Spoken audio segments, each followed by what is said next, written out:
warahmatullahi wabarakatuh. Halo, selamat bertemu lagi dengan saya Ibu Erni Ervina.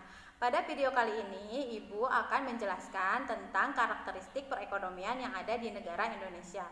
Seperti yang sudah Ibu jelaskan pada pertemuan sebelumnya, bahwa setiap negara akan menghadapi berbagai masalah dalam perekonomiannya.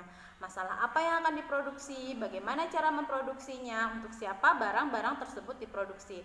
Setiap negara memiliki masalah yang sama, tetapi untuk mengatasi masalah tersebut, setiap negara membuat suatu sistem yang berbeda-beda sesuai dengan karakteristik negara tersebut, sesuai dengan pandangan hidup, sesuai dengan ideologi negara masing-masing. Ibu juga sudah menjelaskan pada video sebelumnya, di dunia ini dikenal beberapa sistem ekonomi. Misalnya ada sistem ekonomi liberalis, ada sistem ekonomi sosialis, kemudian ada sistem ekonomi campuran. Nah, Indonesia sendiri menggunakan sistem ekonomi apa?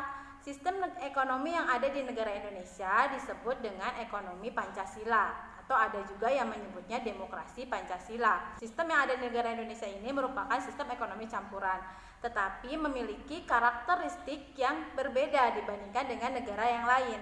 Apa saja karakteristik perekonomian yang ada di negara Indonesia? Perekonomian negara Indonesia itu karakteristiknya bisa digambarkan dari Undang-Undang Dasar 1945. Karena perekonomian Indonesia disusun berdasarkan Undang-Undang Dasar 1945 pasal 33. Pasal 33 ini terdiri dari 4 ayat. Yang pertama, perekonomian disusun berdasarkan asas kekeluargaan. Jadi perekonomian di negara Indonesia ini diselenggarakan atas dasar kebersamaan, atas dasar keluargaan. Contohnya adalah koperasi gitu ya, perekonomian koperasi. Koperasi itu kan asasnya kekeluargaan ya. Dan Indonesia ini sangat serius bagaimana caranya supaya koperasi itu bisa berkembang. Bahkan ada kementerian tersendiri yang mengurus tentang perkoperasian gitu. Karena memang yang sesuai dengan falsafah hidup bangsa Indonesia untuk perekonomian itu adalah koperasi. Kemudian ayat kedua berbunyi, cabang-cabang produksi yang penting dan menguasai hajat hidup orang banyak dikuasai oleh negara.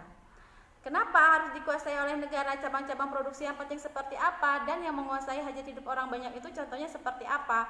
Contohnya adalah listrik misalnya.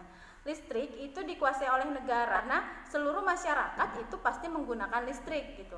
Nah, kalau misalnya dikuasai oleh swasta, dikhawatirkan menjadi monopoli gitu dan mengambil keuntungan yang sebesar-besarnya sehingga dikuasai oleh negara untuk diberikan kepada masyarakat dengan harga yang lebih terjangkau gitu ya untuk kesejahteraan masyarakat. Dalam hal ini pemerintah sebagai pengatur, pengelola dan yang mengawasi juga cabang-cabang produksi yang penting tersebut gitu ya, seperti PLN tadi gitu. Jadi yang menguasai hajat hidup orang banyak itu dikuasai oleh negara. Kemudian ayat yang ketiga berbunyi, bumi dan air dan kekayaan alam yang terkandung di dalamnya dikuasai oleh negara dan dipergunakan sebesar-besarnya untuk kemakmuran rakyat.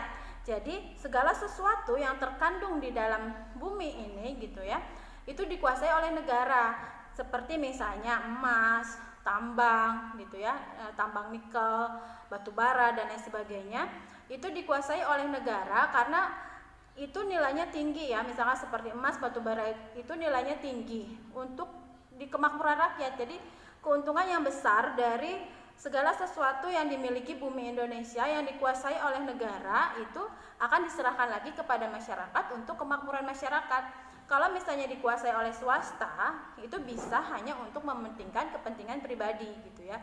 Tapi kalau yang mengelola negara, maka hasilnya itu akan kembali kepada masyarakat gitu.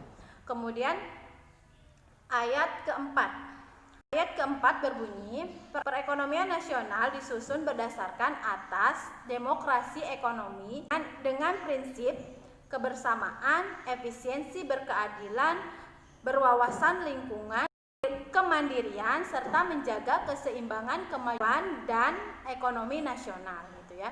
Jadi di dalam ayat 4 ini dijelaskan bahwa perekonomian kita itu berdasarkan demokrasi ekonomi yang berkelanjutan gitu. Jadi tidak hanya untuk sesaat saja tetapi berkelanjutan. Selain itu juga memperhatikan efisiensi yang berkeadilan. Jadi harus efisien. Bagaimana caranya perekonomian tersebut bisa dikelola secara efisien, adil bagi seluruh masyarakat Indonesia. Juga berwawasan lingkungan sehingga tidak mengeksploitasi alam secara berlebihan agar anak cucu kita kelak bisa tetap menikmati kekayaan alam yang ada di negara Indonesia.